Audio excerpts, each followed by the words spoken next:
Here's the hard truth. Good music just isn't enough anymore. You might be making some killer tracks that really deserve attention, but still feel like you're not getting anywhere. Because the reality is the scene is flooded. Thousands of new tracks drop on Spotify every single day, and most vanish without a trace. And that's the biggest frustration for a lot of producers who spend hours crafting something special, but it feels like nobody remembers you. Like your work just disappears into the abyss. How do you make sure people not only hear you, but actually remember you?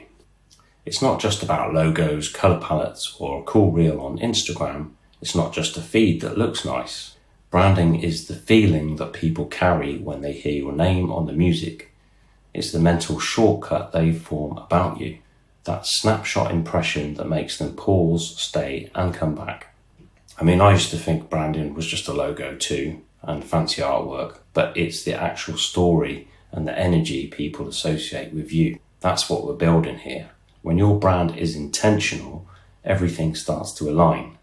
Your visuals, your sound, your content, it all starts working in sync. And a strong brand comes down to these three areas. Visuals, your logo, your colours, your artwork, the overall vibe. People make a decision in seconds about you whether something feels pro or not, just by looking at your cover art or your Instagram. And unfortunately, that's just the way it is these days.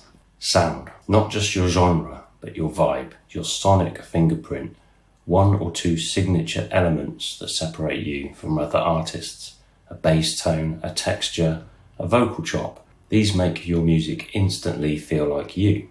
The next one, consistency, showing up the same way over and over. This builds repetition.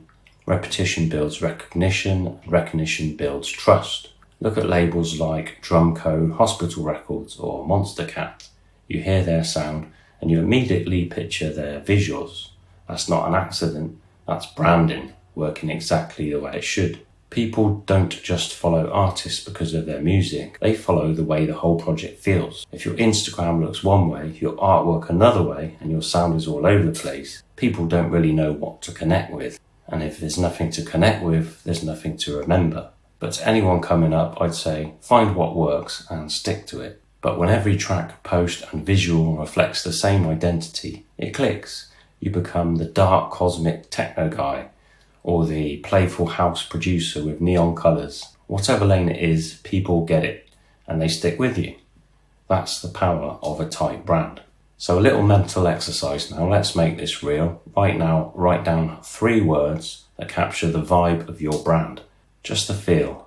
Maybe it's dark, cosmic, energetic, or maybe it's raw, urban, hypnotic, or futuristic, playful, clean. These words are your compass. Every track you make, every post you share, every visual you design should reflect these words. Stick them on your wall, save them in your notes, make them your phone background. Whatever works really, but every time you create, ask, does it match those 3 words? If not, tweak it, sharpen it, bring it back into alignment, because branding isn't about making things look nice, it's about creating a memory in someone's mind. So start small, pick 3 words, repeat them everywhere, build from there. Most producers skip this step. They just post and hope, and I'm guilty of this too. But when you shape a brand that is actually sticking in people's heads, that's when fans return. You're consistently showing up. That's when growth starts. It's what people remember when they think of you.